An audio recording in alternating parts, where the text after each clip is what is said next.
গাড়ির গতি নিয়ন্ত্রণে উদ্যোগী ব্যারাকপুর পুলিশ কমিশনারেট, বসানো হলো অত্যাধুনিক ক্যামেরা।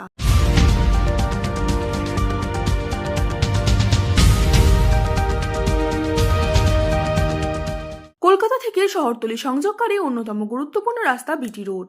ইতিমধ্যে বিটি রোডের দুধার সম্প্রসারণ করে চওড়া করা হয়েছে রাস্তাটি, যাতে বেড়েছে যান চলাচলের গতি। তবে যান চলাচলের গতি বাড়ার সাথে বিটি রোডে বেড়েছে পথ দুর্ঘটনার হার, যার মধ্যে মৃত্যুও হয়েছে বাইক আরোহীর। এমন পরিস্থিতিতে ব্যারাকপুর পুলিশ কমিশনারেটের পক্ষ থেকে বেশ কিছু জায়গা চিহ্নিত করে সেখানে নির্দিষ্ট গতিবেগের উল্লেখ করে দেওয়া হয়েছে।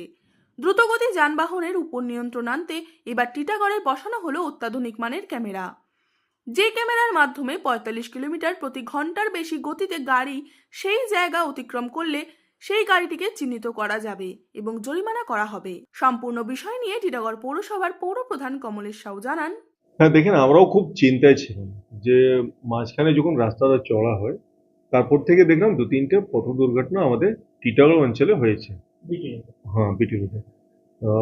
তাও ওরা ওরা যেহেতু বাইরের লোকই ছিল, কিন্তু টিটাগড়েই দুর্ঘটনাটা হয়েছে। তো আমরা সেটা ট্রাফিকের সাথে কথা বলেছিলাম, প্রশাসনের সাথে কথা বলেছিলাম।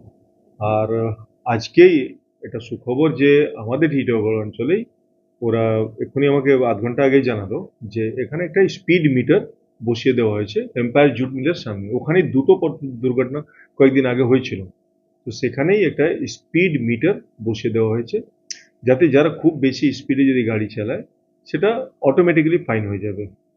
সেটা ওরা করে দিয়েছে, করে আমাদের জানিয়েছে। ট্রাফিকের তরফ থেকে ওটা করে দেওয়া হয়েছে।